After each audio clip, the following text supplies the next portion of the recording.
concepts to be like 40 minutes to allow for Q&A, and I don't know, I may have like 4 hours worth of stuff here. And there's a lot of con for you to see, so I can't believe there's 3,000 people in this room.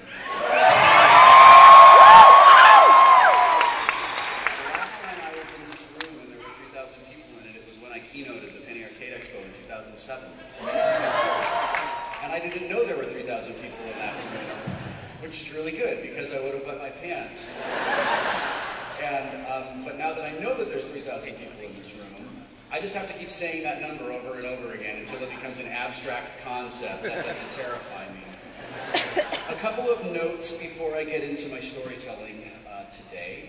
Probably the most important thing for you all to know is that I am releasing this awesome hour and a half under a Creative Commons Attribution Non-Commercial Share-alike license. So please feel free to photograph and videotape and share and mash up and do awesome things with this if you can. Just please apply that license to it and then let me know that you did something so I can see it. The second thing is that for those of you with children, or for those of you who are especially sensitive to naughty words, I do my very best to keep this clean, but the reality is I go somewhere between PG-13 and R. I lean a bit toward R. Damn it, Paul Saborin is texting me ASCII penises because he knows that my phone is Oh, if you could someday have friends who text you ASCII penises while you're trying to perform in front of 3,000 people, then you will know that you are truly a lucky and a rich human being. So, those are the important notes. Now, what I want to do today is find my water. Is there somebody from the con who has some water? This is what I'm doing today.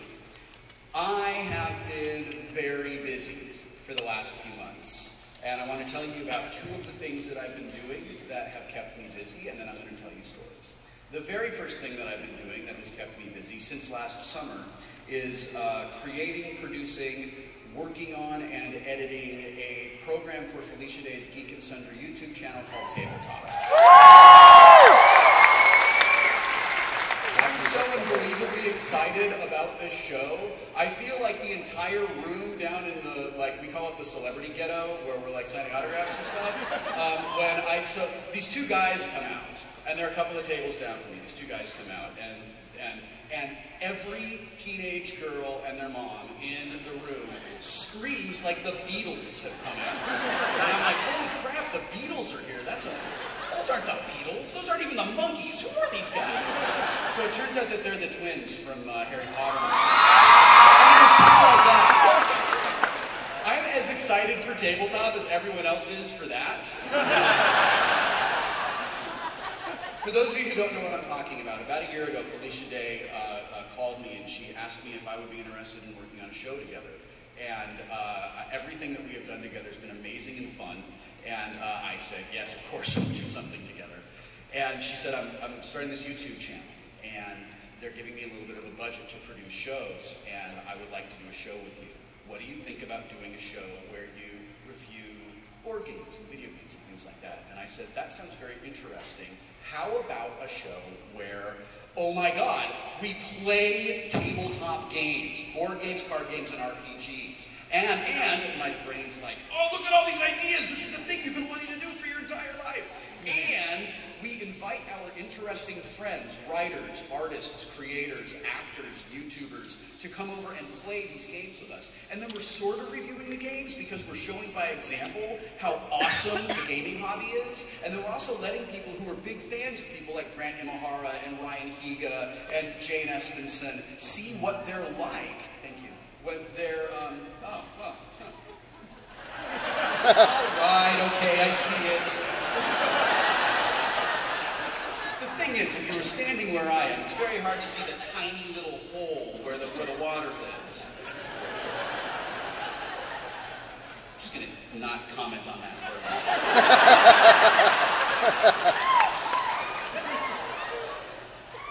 I'm not going to tell you what I have now named this little hole. But some of you can probably figure it out. So I said, oh, this would be so great, so we'll do this show. And she said, that sounds great. And for the next couple of months, we developed this show. We took what I loved about Celebrity Poker Showdown and what I loved about Jon Favreau's program, Dinner for Five, and we put them together.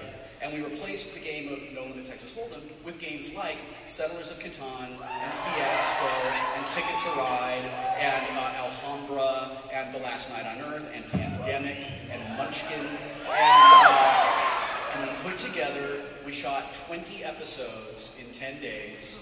And I know you should be impressed because it was really freaking hard to do that. And the first episode of Tabletop premieres Monday, April 2nd I know, I'm so excited, at youtube.com/geekandsundry. And if you want to know all about the show, you can go to tabletop.geekandsundry.com. You can watch a little video there of what the show looks like. I brought the DVD of the reel, and then of course I left it in my suitcase because I'm smart like that. I plan ahead, and then I forget important things. I did remember to pee before I came up here today. So I know, thank you. I'm kind of proud of myself as well. So I worked on Tabletop for a very long time, and it was incredibly awesome and super, super fun. And I finished editing and locking everything right before we announced the show at WonderCon. I was working up until the day that we announced the show. So I'm real excited, and new episodes are going to premiere every other Friday. We share the sort of time slot with Veronica Belmont and her show Sword and Laser.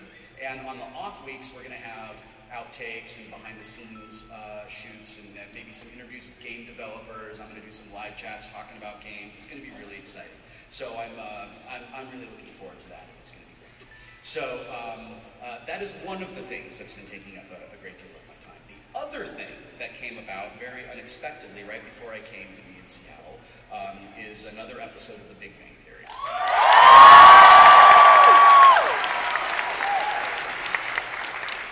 Evil Wil Wheaton returns in about another 2 or 3 weeks. I don't know exactly how the schedule is. Some of the funniest moments I've seen on the show are in this particular episode. That's all I'm going to tell you about it. But one of the things that I will tell you is that I spent, because after the most recent episode of Big Bang Theory, Sheldon and Evil Wil Wheaton are now ostensibly friends. So there is a scene where we're sitting next to each other in a restaurant. And you're not going to put it in the hole, right? Because I'll never find you.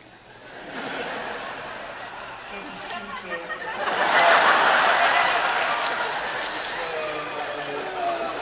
I did spend an entire day sitting next to Jim Parsons, and that was as awesome as you think it would be.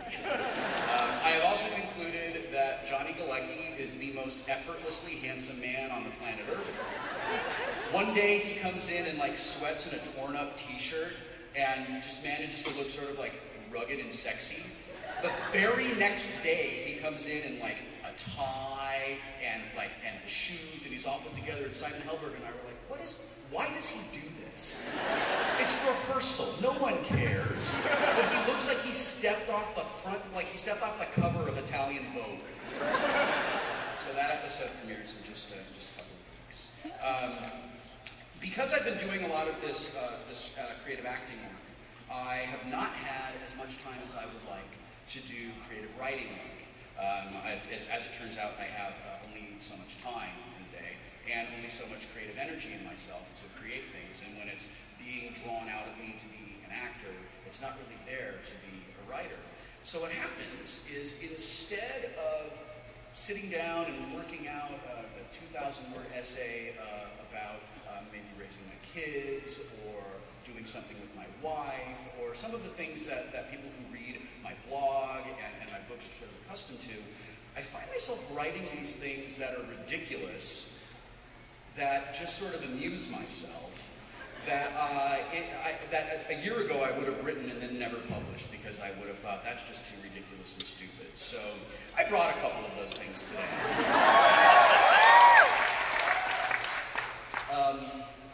I asked people who read my blog if they would just tell me, I was like, hey guys, do my work for me. Please tell me what you would like me to perform when I go to the Emerald City Comic Con. And I built an entirely fan-developed set list. And then once that set list was completed, it looks like this, I added to it a work in progress, unreleased, never before performed in public episode from Memories of the Future Volume 2. It's a little raw, it's a work in progress, but it's got some stuff in it that is very funny to me, so I'm hoping it will be very funny to you. So, enough introductions. I will now tell you stories. This is a thing